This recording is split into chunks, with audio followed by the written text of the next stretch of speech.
Bismillahirrohmanirrohim. Assalamualaikum warahmatullahi wabarakatuh. Perkenalkan, nama saya Nur Wahidah dengan NIM 90300-1269, kelas Ilmu Ekonomi B. Di sini saya akan mempresentasikan hasil dari jawaban UTS saya, mata kuliah Ekonomi Perencanaan Pembangunan 1. Yang pertama itu ada jenis-jenis perencanaan. Nah, jenis-jenis perencanaan ini dapat dilihat dari beberapa sudut pandang. Yang pertama, berdasarkan jangka waktu. Nah, jangka waktu ini terbagi lagi menjadi 3. Yang pertama, jangka waktu panjang. Nah, jangka waktu panjang ini kisaran tahunnya 10-25 tahun. Yang kedua, jangka menengah dengan kisaran 3-10 tahun. Kemudian yang ketiga, jangka pendek dengan kisaran 1 tahun. Kemudian yang kedua, berdasarkan sifat. Nah, berdasarkan sifat ini, yang pertama ada perencanaan komando, di mana perencanaan ini terpusat dan tegas dengan pemerintah karena dia yang melaksanakan.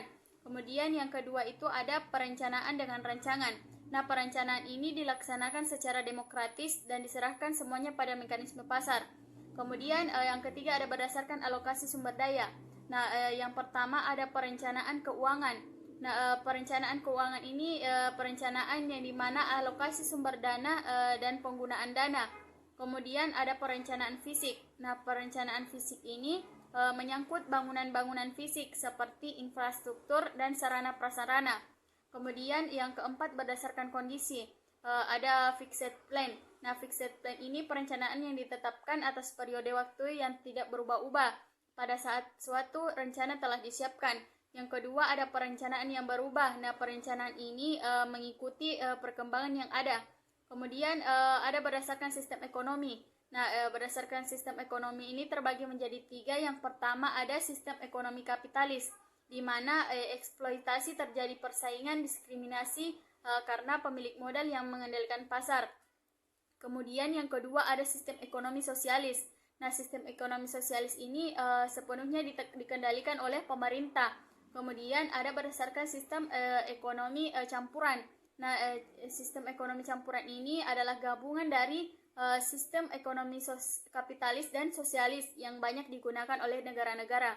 Kemudian berdasarkan perbedaan ruang lingkup. Yang pertama ada regional planning, di mana meliputi wilayah atau daerah tertentu. Kemudian ada national planning, meliputi tingkat nasional. Dan yang ketiga itu ada international planning, meliputi beberapa negara. Lanjut berdasarkan sistem. Nah, berdasarkan sistem ini ada sectoral planning, di mana berkaitan dengan pelaksanaan berbagai sektor, misalnya sektor ekonomi dan tingkatannya yang lebih luas lagi. Kemudian lanjut berdasarkan cara pelaksanaan. Yang pertama ada sentralistik, di mana sistemnya dikendalikan oleh pemerintah pusat. Yang kedua ada desentralistik, di mana sistemnya dikendalikan oleh pemerintah daerah. Kemudian ada berdasarkan tingkat keluasan. Yang pertama ada perencanaan indikatif. Nah, perencanaan indikatif ini pemerintah menyediakan beberapa fasilitas dan berkolaborasi dengan swasta. Kemudian yang kedua itu ada perencanaan imperatif. Nah, di perencanaan imperatif ini semua kegiatan atau sumber daya dikendalikan oleh pemerintah. Yang terakhir ada berdasarkan perubahan kelembagaan. Yang pertama itu ada structural planning, di mana perubahan institusi sosial ekonomi. Kemudian yang kedua ada functional planning, di mana perencanaan dilaksanakan dalam rangka dan institusi. Kemudian soal yang kedua itu pada bahan bakar dan mobil yang diibaratkan menjadi perencanaan pembangunan. Hubungan keduanya yaitu bahan bakar ini diibaratkan sebagai pembangunan dan mobil diibaratkan sebagai perencanaan. Karena sudah adanya bahan bakar ini merupakan sesuatu yang sudah pasti ada, sehingga diciptakanlah mobil agar bahan bakar ini dapat digunakan. Sebagaimana bahwa seideal apapun yang akan dibuat tidak akan baik tanpa adanya perencanaan. Lalu kenapa perencanaan itu perlu? Karena ada beberapa faktor munculnya perencanaan, yang itu yang pertama karena adanya kegagalan pasar. Nah, kegagalan pasar ini disebabkan oleh ketidakmampuan mekanisme harga dalam meningkatkan pertumbuhan. Kemudian yang kedua ada mobilisasi dan alokasi sumber daya. Dengan keterbatasannya sumber daya, maka sumber daya sebaiknya tidak digunakan untuk kegiatan yang tidak produktif. Kemudian proyek ataupun investasi harus ditentukan dengan secara cermat dan dikaitkan dengan tujuan perencanaan secara keseluruhan. Kemudian yang ketiga, dampak psikologis dari dampak sikap dan perilaku. Yang keempat, ada bantuan luar negeri. Dengan adanya bantuan dari negara donor akan berpeluang lebih besar jika disertai dengan rencana kegiatan yang rasional dan dapat meyakinkan bahwa dana yang diterima ini dapat dipergunakan untuk kegiatan yang bermanfaat. Kemudian yang kelima, sebagai pengaruh dalam kegiatan pembangunan. Kegiatan pembangunan secara terpadu, efisien dan berkelanjutan hanya akan dapat diwujudkan bila terdapat arah dan tahapan yang jelas. Selanjutnya, nomor 3 itu Indonesia mengalami 4 tahapan periode perencanaan pembangunan yang disertai dengan dokumen. Periode pertama itu ada periode Orde Lama. Pada masa Orde Lama ini, strategi pembangunan didasarkan atas pendekatan perencanaan pembangunan yang menekankan pada usaha pembangunan politik sesuai dengan situasi saat itu, yaitu pada masa perjuangan fisik untuk mempertahankan kemerdekaan nasional, sehingga tidak memungkinkan pelaksanaannya secara baik. Adapun ketersediaan dokumennya itu dokumen perencanaan periode 1958 sampai 1967. Kemudian periode yang kedua itu ada periode Orde Baru. Periode Orde Baru ini dilaksanakan sejak Maret 1966, di mana pemerintah mengarahkan pada peningkatan kesejahteraan masyarakat melalui pembangunan ekonomi dan sosial. Pemerintah meninggalkan ideologi komunis dan menjalin hubungan dengan negara barat dan menjadi anggota PBB, IMF, dan Bank Dunia.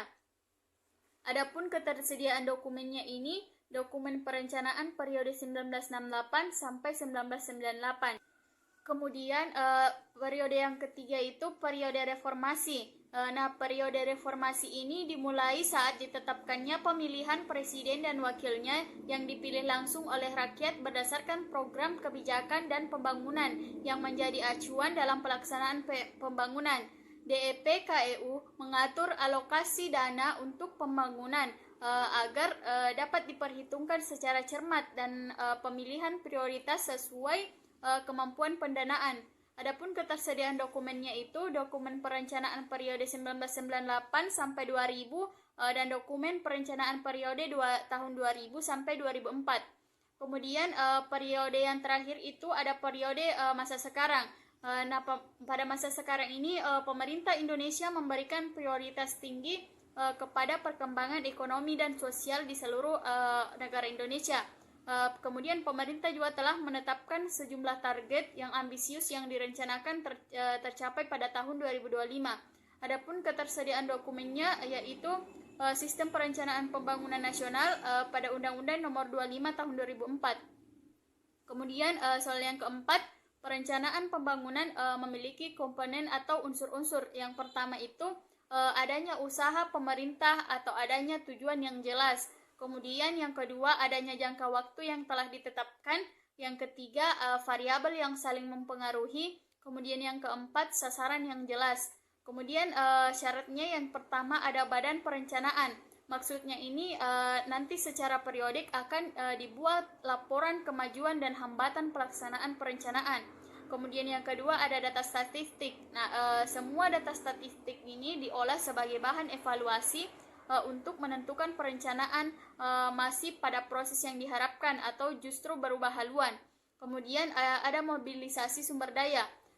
Perencanaan harus menggunakan sumber daya yang ada. Sumber daya yang digunakan ini pertama kali sebaiknya sumber daya dalam negeri yang berupa tabungan pemerintah. Yang selanjutnya itu ada tujuan. Ditetapkan dalam tujuan jangka pendek, jangka menengah, dan tujuan jangka panjang. Yang selanjutnya itu ada penetapan sasaran dan prioritas. Sasaran secara makro harus dirumuskan secara jelas supaya tahapan dapat terlaksana dengan tepat.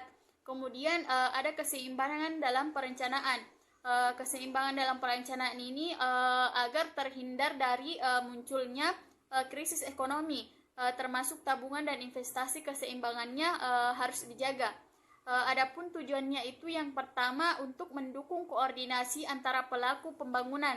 Kemudian yang kedua untuk menjamin terciptanya integrasi sinkronisasi dan sinergi antar daerah. Kemudian untuk menjamin keterkaitan dan konsistensi antara perencanaan, penganggaran, pelaksanaan, dan pengawasan. Kemudian untuk mengoptimalkan partisipasi dan peran masyarakat dalam perencanaan. Kemudian yang terakhir untuk menjamin tercapainya penggunaan sumber daya secara efisien, efektif, dan adil. Lanjut soal nomor 5, perencanaan ini, pembangunan ini menekankan pada 3 aspek. Yang pertama itu ada aspek makro. Nah, pada aspek makro ini menekankan pada kegiatan pembangunan secara keseluruhan dengan kinerja pembangunan yang baik dan berdampak secara menyeluruh serta tidak untuk sektor dan bagian tertentu saja. Kemudian yang kedua itu ada aspek regional.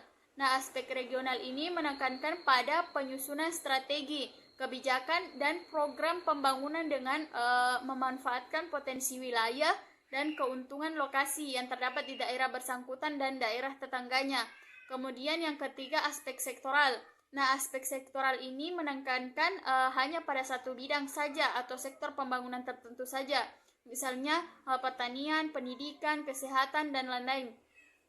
Kemudian lanjut nomor 6 itu tahun 2004 Indonesia melahirkan Sistem Perencanaan Pembangunan Nasional yang disingkat SPPN.